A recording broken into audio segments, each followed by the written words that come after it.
Okay, today's guest is someone who I've known on my journey now for 13 years. I first met Kelly when you were my stylist. Very exciting. And it's a time for me when I was still figuring out who I was becoming, which was quite a pivotal time actually. But I've been really privileged to watch your journey over those 13 years too. And I've had this front row seat to so much change, from developing a stylist company and then moving on from that to develop a brand. And what I love about this is that you've done it all here in Dubai, and you're not from Dubai. So you've moved here and created this entire brand and this life. Not only that, you're globally recognised. You've got TEDx talks out there now inspiring many, many people. You've got several books, which are quite a good read as well and very helpful.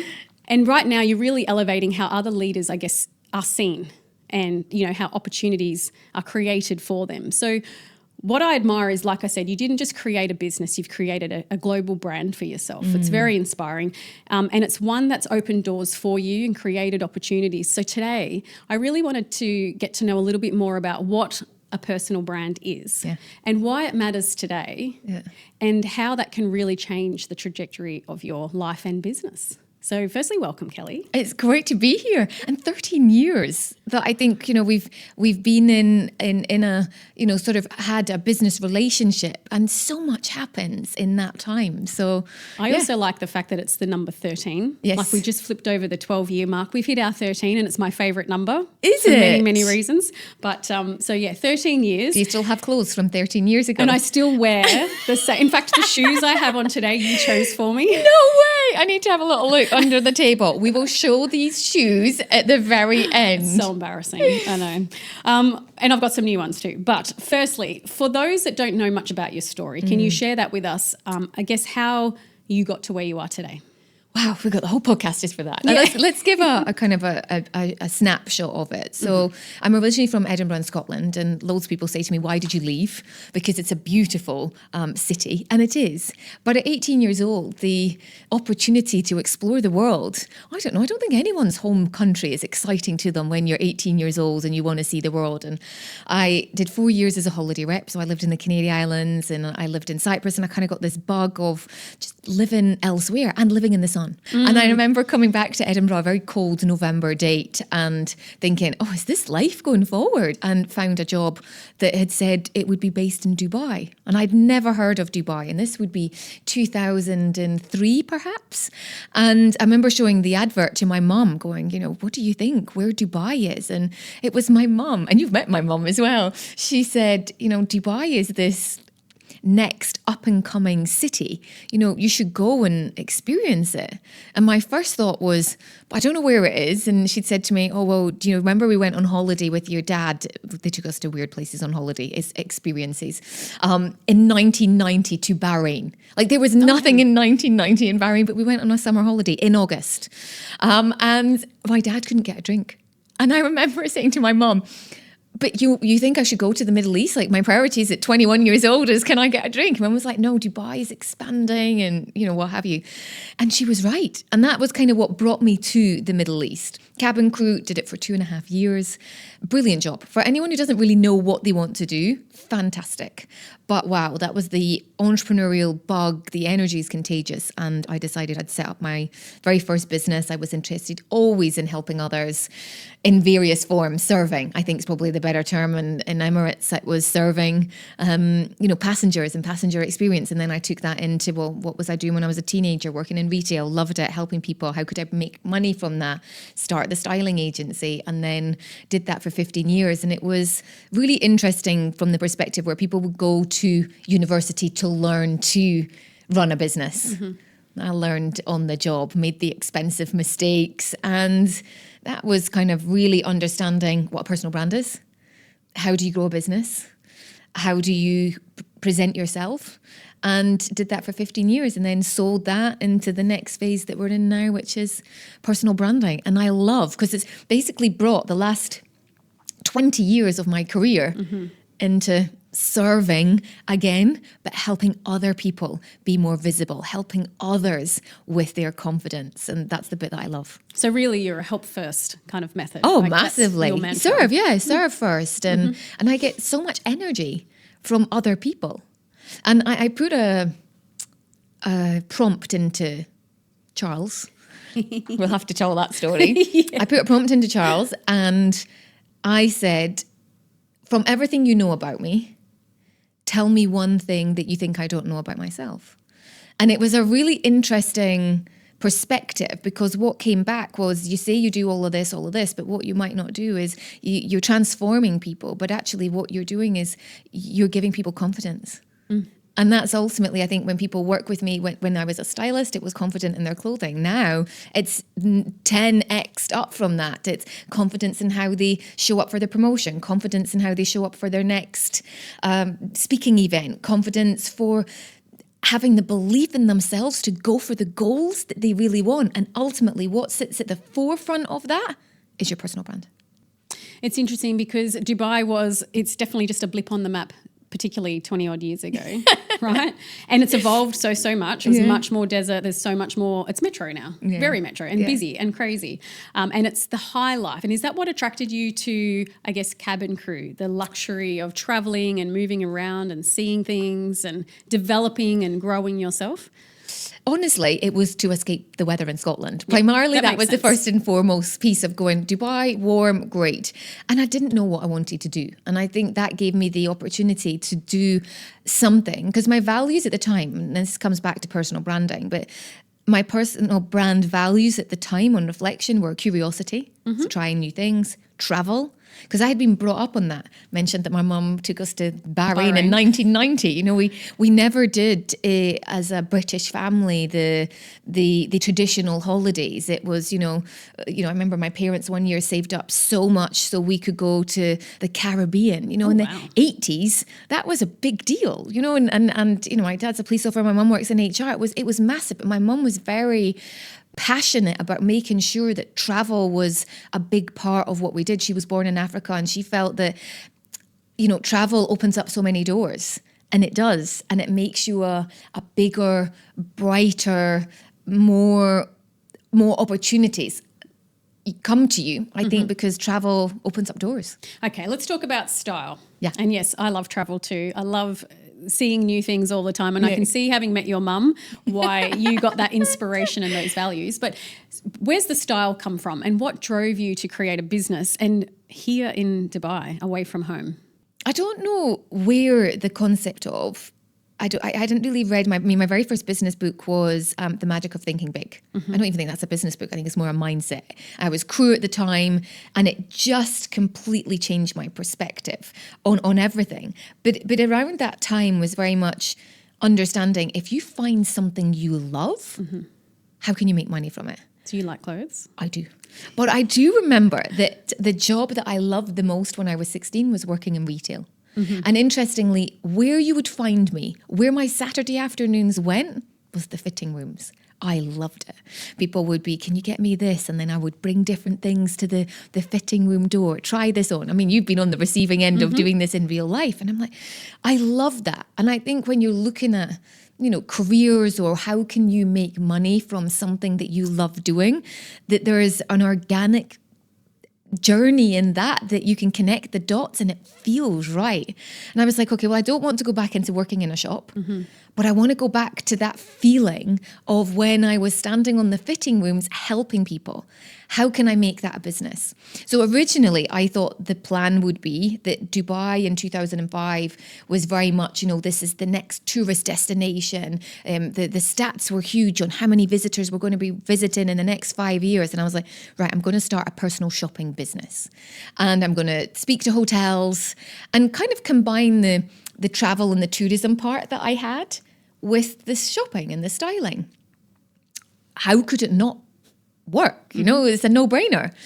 And you'd actually interestingly said something that when you'd come in there, what you start doing is not always what you end up doing, but you need to start doing something for it to open up doors. And that was exactly what happened. That no one understood in the hospitality industry what a personal shopper was in 2005. So I would be dealing with concierges and they'd be like, so why is someone going to pay to shop with you? Like they didn't understand. So they couldn't understand that when someone would come to them and say, what shall we do today in Dubai? Well, a great thing you could do is hire a personal shopper. Like they didn't get that at all.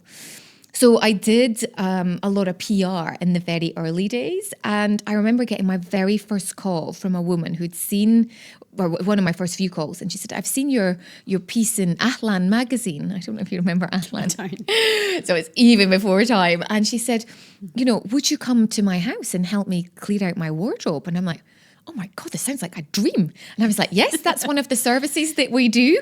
And it was just kind of making it up but I didn't realize the depth of what I could go to. It wasn't just personal shopping, it was styling. And it started off in the wardrobe, and then it went into the shops, and then the whole thing started to evolve. And that for me was just, I get to do what I love. I thought I would do it forever. I loved it so much. And the personal brand piece now allows me to still keep my hand in. Mm-hmm. So maybe once a month, I'll still be part of the styling process for a client who's going for their photo shoot, or maybe just really lacks confidence and doesn't know what to wear for. Recently, it was a musician. Mm-hmm. She was like, how do I stand on stage? People have got massive pitches. There'll still be moments where I'll bring that brand piece of their personal presentation, but I'm not in the mall. It's just styling 5 days a week. I don't think my feet could manage. Yeah, not with the shoes. No. I'm interested though, why what you wear matters and how you present yourself matters overall. Like, how did you realize that that's an actual part of it's confidence, sure, but now as you move into the personal branding part as well, what's important? What are you looking for in that person to be able to style somebody? Yeah. So I think what am I looking for in that person is their ability to be open-minded. Mm-hmm. I think a lot of people, when they look at themselves in the mirror, they are so used to seeing a reflection that looks a particular way. Mm-hmm. And that is clothing, and that is their hair, that is the way that they do makeup.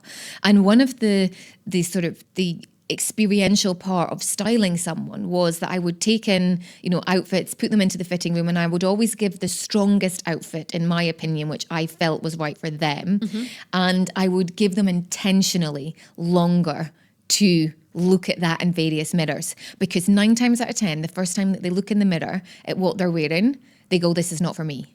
And I'm going, okay, is the reflection not what you're used to? Look at it in that mirror. Look at it in that mirror. Just stay in this. How does it make you feel? Mm-hmm. Now, don't get me wrong, not every outfit does that, but then they'd go, I quite like this.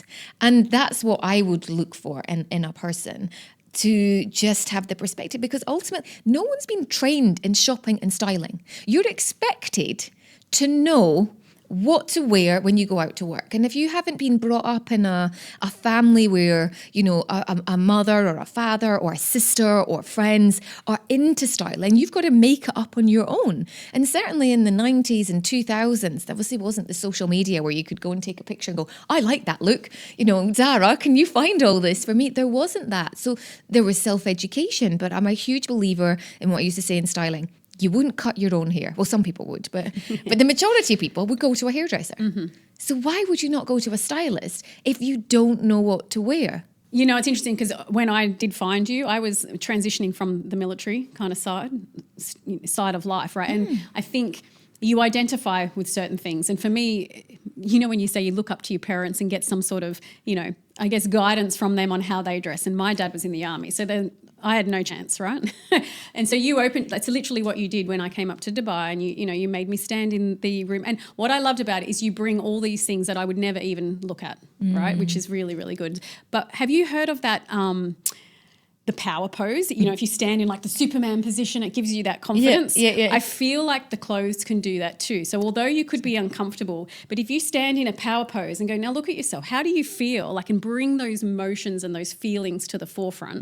Don't you feel like that's where that power and that, I guess that emotion really changes the confidence level? Absolutely. And it's amazing, like the stories that I've had from clients over the years where we've gone shopping and we've bought an outfit for a particular occasion, but how that's enabled them to deal with that situation. I always remember one lady, sent me this beautiful message saying, it was her daughter's baby shower, and her ex-husband was going to be there with his new wife. Mm-hmm. And she said, I can't tell you how nervous I am. I need an outfit that makes me feel great as mom, and I can't not be there. And honestly, after that, she said to me, I just felt so good that I could deal with with everything that was going on. Yet so many people underestimate the power of clothing. It's not frivolous. It is something that makes you feel good. And when you feel good, it has a knock-on effect on everything you do in a day. Yep.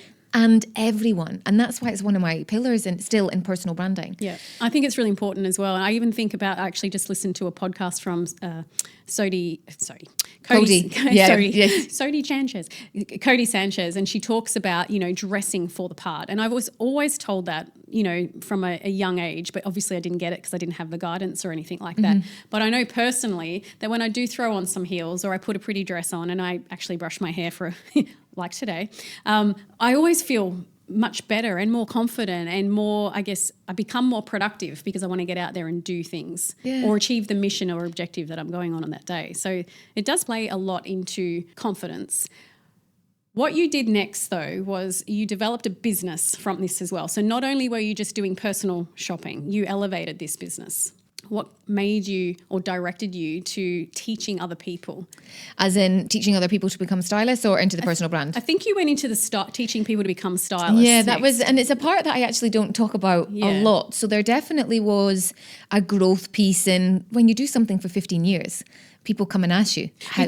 Because the moment you did that, because here's me over in Australia watching you transition from being the personal shopper to now mentoring stylists. That for me was a transition and a massive growth period for you. Like I watched that, I'm like, oh wow, she's really making some big change. And it was a big time of your life too, because yes, it was actually. Relationships changed and everything. If I recall, it was. See, I wasn't stalking, but I kind of was stalking.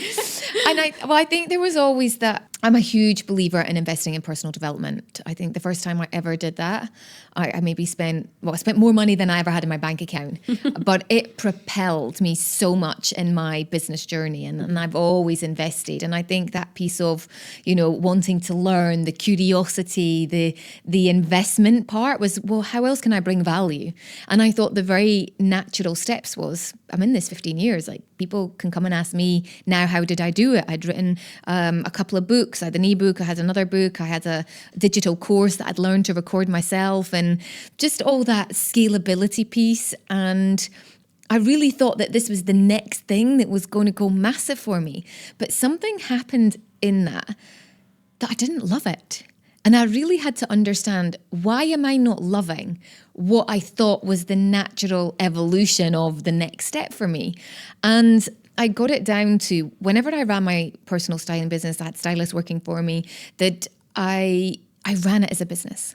I never viewed it as a hobby. But when I was working with a lot, not all of them, but a lot of stylists, they very much viewed it as a hobby. And it's hard. Business is hard. And shopping seems glamorous and styling people seems glamorous. But there is another side to it where there is the, how do you bring in more clients? How do you put yourself out there? The brand piece, all of that.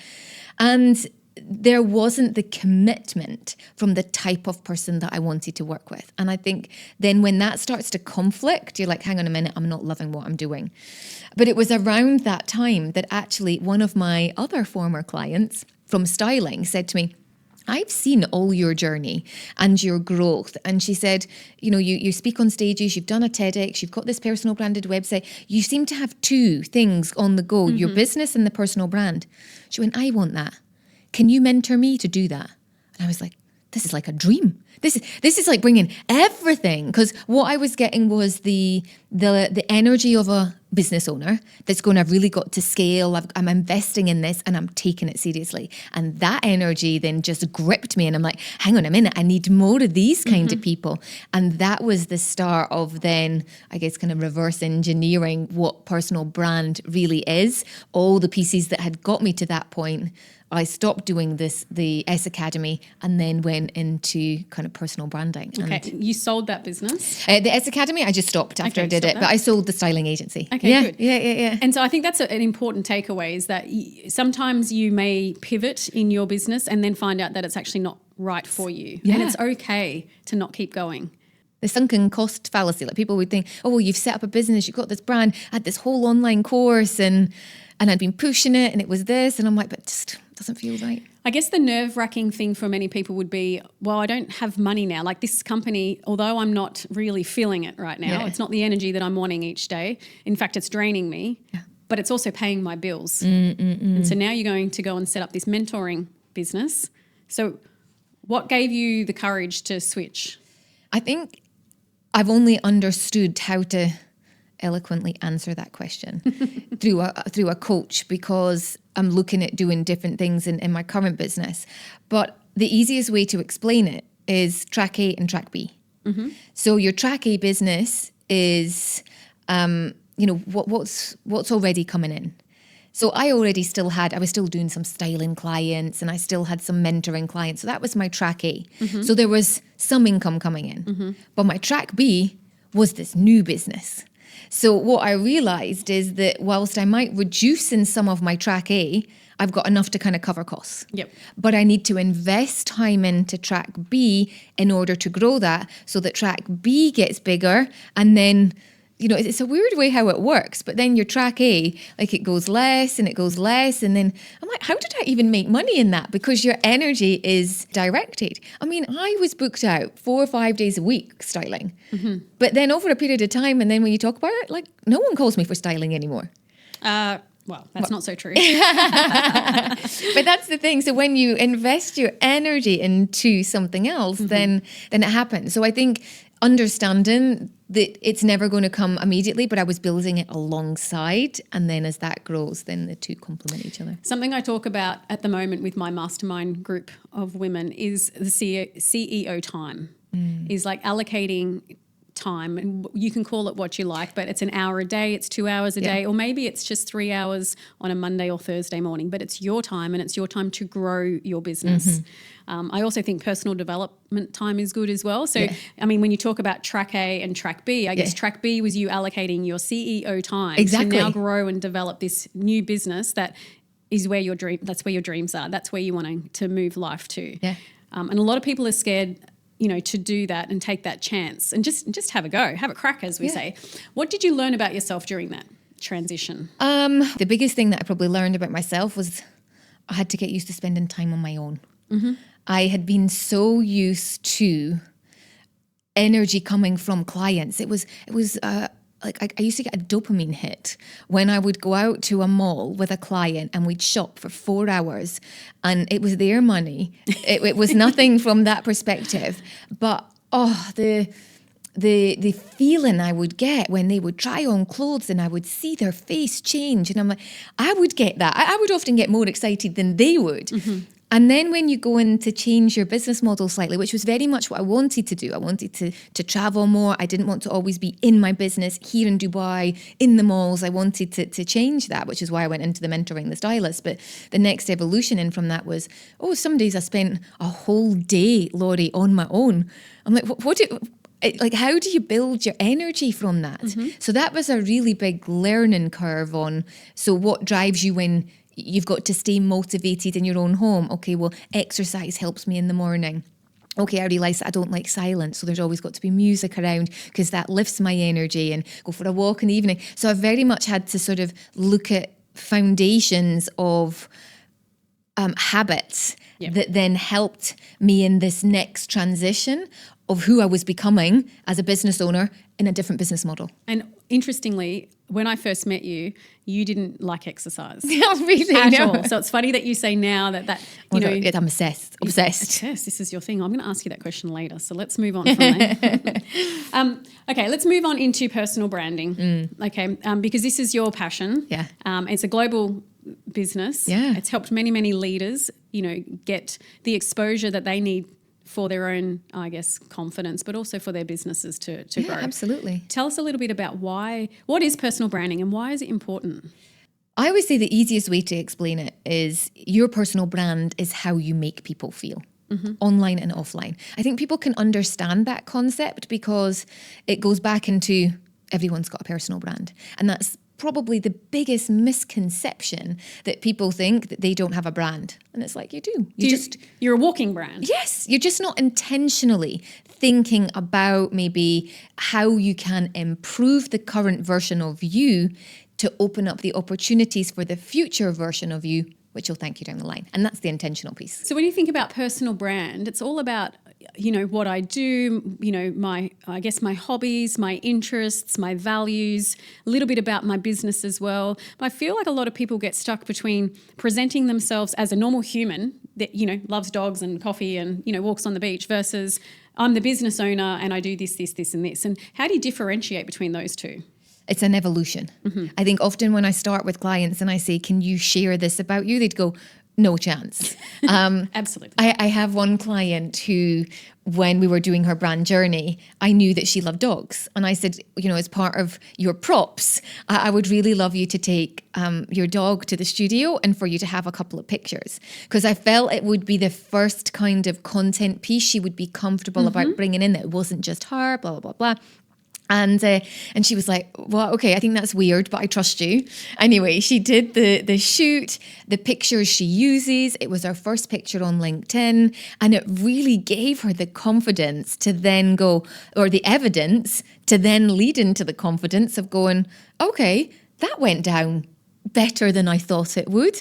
And she messaged me recently and she's like, Kelly, I've done another photo shoot and I took the dog along as well. And she said the dog is massive. And that's the whole thing. So I think on that perspective, it's bringing in that personal piece of, hey, you don't need to share what you have for breakfast, but this is a little bit into my life of, I love animals and this is my pet and whatever. So I think it's finding little bits at a time, and what you start with 12 months down the line, you'll have a very different level of confidence in what you share. And representation. Absolutely. Visibility. Yeah. Well, how does it create opportunities for people, do you think? Well, we're in the world of being relational, of having relationships, relatability.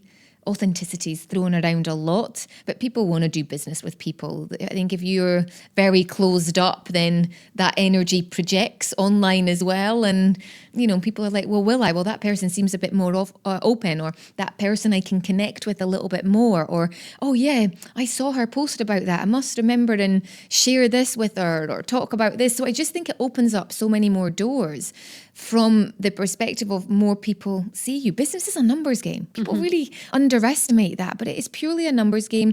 Not enough people know who you are. How do more people know about who you are is create stuff that interests people, that's related to what you're doing. And the only way you know how to do that is test it. Trial and error. Yeah. So you're a bit of a pro at this. I have my moments. So obviously you've just answered my next question, which is, how do you work out what to post about, right? And I like the dog story too, because not only does that, the puppy gives her confidence and it's a safety blanket as well, but then it also leads into storytelling, right? Because you want to talk about the people that you love. Like that's the easiest thing to talk about. You have maybe less confidence with your business or something like that, but people and, those things, it has that personal story. Absolutely. But people don't want to share everything personal online, even those that, there's a lot of people that are business owners or entrepreneurs that are starting to get out there, but they don't want to, they have a personal brand, as you say, but they don't want to share it all. But what's the negatives to not sharing? Well, apart from the opposite of visibility is less visibility and less awareness. I think I always say visibility is your responsibility. So if you're deciding not to be visible, then with that comes drawbacks. Less people might know about you, or, people find it harder to find you. The media, you might be an in-depth expert in AI and whatever it is, intelligence and, crime prevention. But if no one knows who you are, then all that knowledge is going to waste. What's the difference then between someone that's nervous about doing it? Like if you're going to push them across the line here in some advice, like what's the difference? What's this big bonus, these big opportunities that can be created for someone that's just starting out in personal branding versus 12 months down the track, they've been consistent, they're getting, content out there on different platforms in different forms. What are these opportunities and what's the change that you've seen? So I think there's two areas in this, because you've got your business owner who knows that they need to put themselves out there, because how else is anyone going to find you in your business? But there's also the corporate employee who are very reluctant to put themselves out there because, one, they don't see it as something that they need to do because they have a job. But I think that's the area that find it the hardest because they think my peers will see it. Yes, that's the point. People see, let's take LinkedIn, for example, as the old version of what LinkedIn was, the external pieces for finding a job. And it's not. Everyone's on LinkedIn. In the UAE, 82% of the population's on LinkedIn. But there's a tiny percentage that actually post on it. But the voyeurs, oh yeah, people are looking, they see you. And when people see you, there's an assumption. And that assumption is if they see you a lot doing things, talking about things, they assume you're doing really well. They do. And that piece is the assumption. So they don't know what's in your bank account. They don't know what your weekend was like because you're choosing the narrative and what goes out there. But there is a certain assumption that, you're doing okay, or they seem like they've got their life together.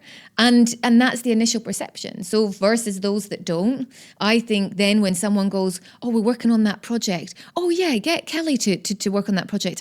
I saw she was doing something similar, with our team a month ago. I can't remember what it was. And that's the piece, the consistent top of mind of there you are on social media. But let's even take social media apart. It doesn't always need to be that. It can even be a different way that you do it. Maybe it's a WhatsApp message if you've already got people in there. How often are you communicating to your mailing list if you're an entrepreneur? It doesn't need to be how you're just showing up online. Yep. How do you remember people? Are you thoughtful? All of these kind of things. You want that consistent message on and offline. You always look really polished. Even now. But you, like, every time I see you on social media, even going to the gym, I'm like, how do you look that good in the mornings? Like, that's ridiculous, firstly, but well done. Thanks. But so what are you doing though? Because like even myself, I take, a story or something. Sometimes I'm like, oh God, like that should not be going out there. No one needs to see this face at that time or whatever. And I think that's what a lot of people are nervous about, that they don't have a polished product to present. So what are some of the, what do you do? What are the tools that you're using, if any, or tips, or do you have a team that helps you? Yeah. Sometimes I know you're presenting at workshops and next minute there's a story of you doing something and it looks professional and polished. So what are you doing? It's probably a bit of an elevated method that we can all strive for. But have you got some tips there? I think the first thing that really got me comfortable with that was maybe 8 years ago. I hired someone to do my social media. So as someone who's got their own business, their own brand, I just thought you had to do it all yourself. And I hired someone and I gave them all the pictures and all the content. And I said, I'm over this at the moment. You do it. Yep. And they posted stuff that I wouldn't have posted. No, it was bad. It was just like, oh, I kind of think I like the other angle, or, oh, I thought that picture was better. And I was like, oh, when you go, oh, yeah, maybe that moment when you're like, oh, I don't know if I'll post that. Yeah. Or I would never have posted it. But the funny thing that happened was the post that I went, oh, yeah, they did really well. Yep. And I was like, oh, that's interesting, because I wouldn't have posted that. I wouldn't have posted that, and I wouldn't have done that. Oh, that did very well. That did amazing. Oh, wow. And that perfectly polished one, I did rubbish. And that's the one I would have led with. And that disconnection really got me comfortable, or more comfortable, I should say, with, finding that more youest you piece, and have kind of been building on that ever since. And I think now, there was a phase that we did filters and, probably went through that as well. But in personal branding, I feel that I would, my worst fear is someone would say to me, oh my God, you look so different in person online. Like, I would love for there to be that consistency. If someone sees me in the gym and then they see me, because my office and my gym are really close, and they see me in my work clothes, they'll go like, yeah, that's Kelly. They won't go, oh my God, she looks really different. False advertising. I don't want that. And I think that's the bit where I've got really much more comfortable with sharing. You want to see what I'm like. Would I share all my fitness stuff? I have done actually on LinkedIn, but my Instagram stories is very much that place that I know it's 24 hours. I know that it's people that are following me and they know what they're getting with that. Yeah. Would I maybe put out a bikini shot that I would put on my Instagram stories on LinkedIn? No, I wouldn't do that. So I think it's then choosing the platform that you feel good on. I had another client who was just loving TikTok, and she says, I can feel I'm myself on TikTok. So, okay, I can't be myself on Instagram. So go on the platform that you feel yourself. And then that builds that loop of going, okay, I'm taking the courage. From the courage, I've got the capabilities, and then bring it into the confidence as the end piece. You know what? At the beginning of this chat, you talked about putting somebody in front of a mirror and trying on clothes and making them look in this mirror, So getting all the different angles and trying to see themselves differently and finding the confidence and, that other angles are okay. And it's interesting that you just talked about someone else doing your social media and you going, whoa, that's cringeworthy, that, the way that you've maybe spoken about my story there, or the photo that you've chosen and the angle's not quite what I thought. But that's really more about building, layers and layers of confidence. Yeah. And I'm going to segue this into, on top of that, like I said, you've got global reach now, and TEDx to many, many people is absolutely terrifying. Yeah. What made you want to do something like that? And what has that, what opportunities has that opened for you? Wow, TEDx was on my goal list for a number of years. So the first TEDx I did was in 2016. Yes. And it had been on my list for a couple of years. I really felt, as someone who was going into speaking, you need to have that kind of, TEDx is 10 years ago, it was you've been asked, it's not paid. Mm-hmm. You need to have connections or know someone who's doing it. You need to be able to speak. They're not going to take someone who can't hold obviously some people are better than others, but they can't hold a 12-minute presentation together. So when I got the opportunity, for me, I've been hired because I have a TEDx talk. Mm-hmm. It's that kind of credibility piece in it. And I don't know what I thought was going to come after it. But for me, it was just very much like I really wanted to go for it. And the prep, that was the biggest thing, the prep. So I had read a book called Talk Like TED. And in the book, it had said that most people that are practicing TED Talks practice them 200 times. Oof. And I was like, wow. So I had about a 6-month window to prep. And at the time as a speaker, I was still fairly new and I used a lot of notes. Mm-hmm. I couldn't do anything without notes, any workshop, nothing. I was very note driven. And I did my 6 months and I had the lipstick, and every time I did one run through, I would put on the bathroom mirror 1, 2, 3, 4, 5. 1, 2, 3, 4, 5. And it went all the way down and I had lipstick all the way down. And it was a big mirror. And I did the TEDx talk. And I loved it. It was a personal story. I still love the foundations of what that means. And then, 10 years later, I was like, I really want to do another one. I have come on so much as a speaker. Because what happened? That's the bit. What happened after that TEDx talk? I never needed a note again. I don't know, something happened that in my head, that version of me that I thought I wanted to be, very rarely. I prep all the time. So I will do the prep, but I'll take cue cards. And then often I'll take the cue cards, I'll use the first 2 and then I'm off.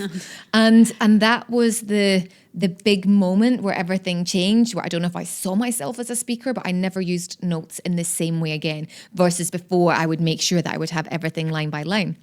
And then it became another goal in 2025 at the start of the year, where I was like, well, it was at the end of 2024 actually. I was like, do you know what? I really want to go back and revisit this because I think I could do a way better job. And I've evolved so much as a professional speaker.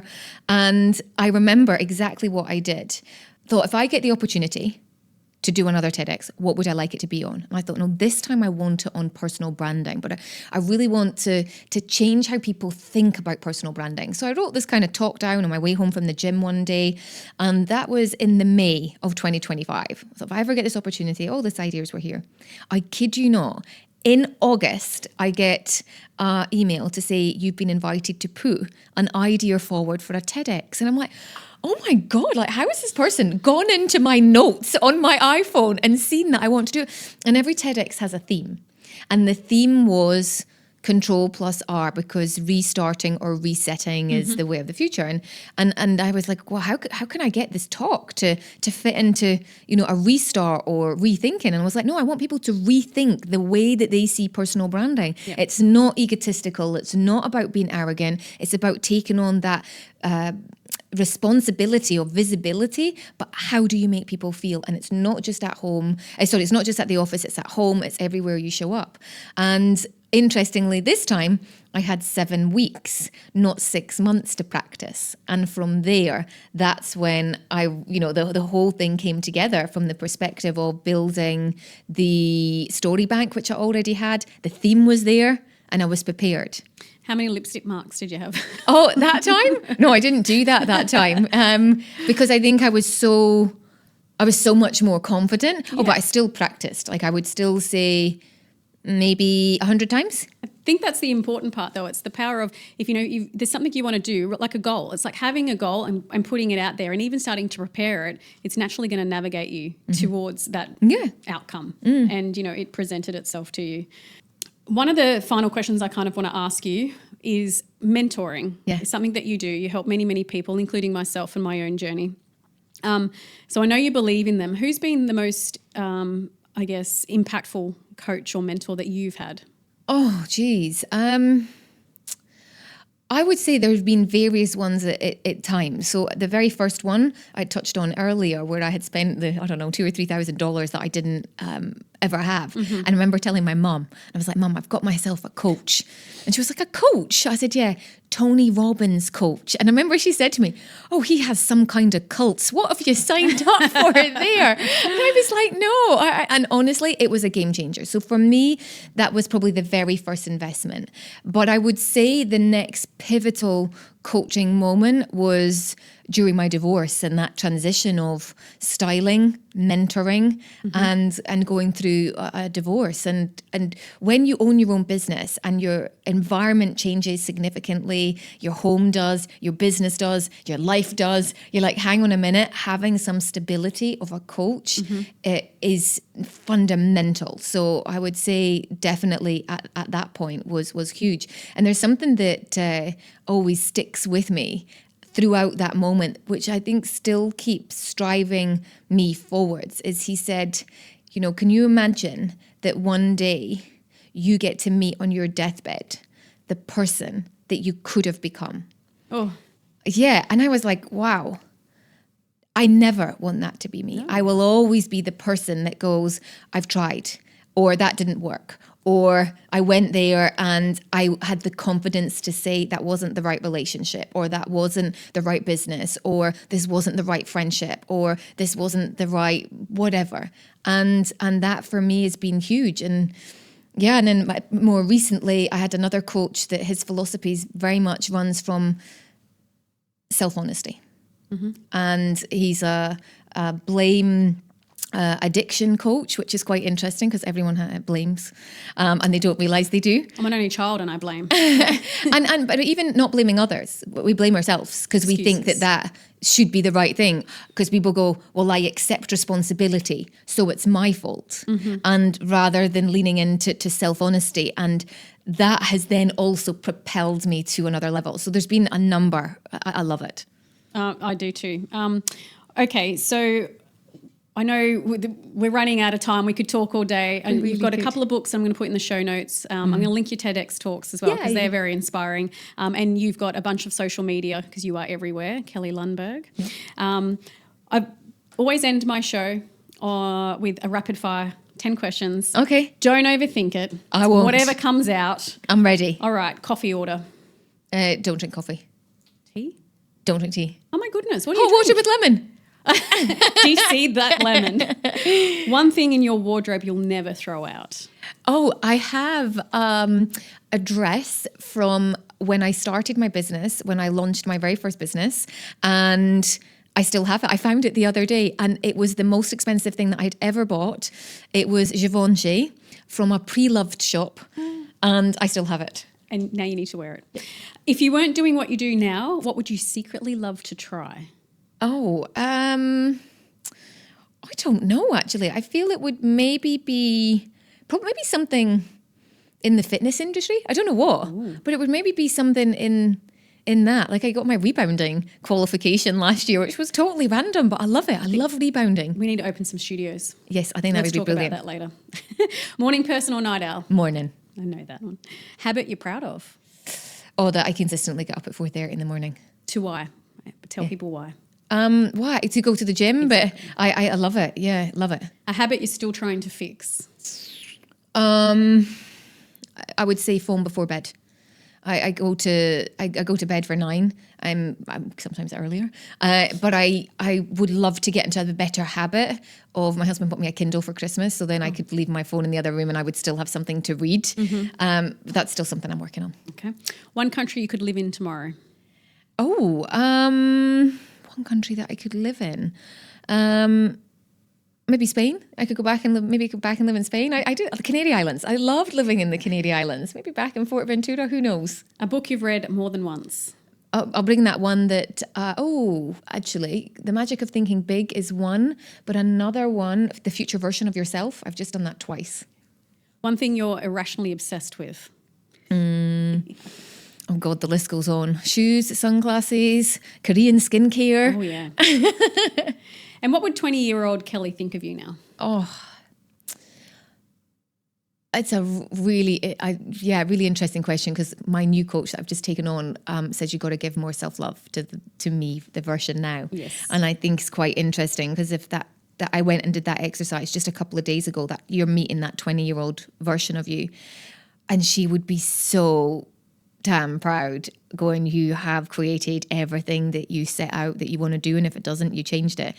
And yes, so proud. I need to do that more and keep giving more of that self-love back, because you don't. Yep, you don't. That's exactly right.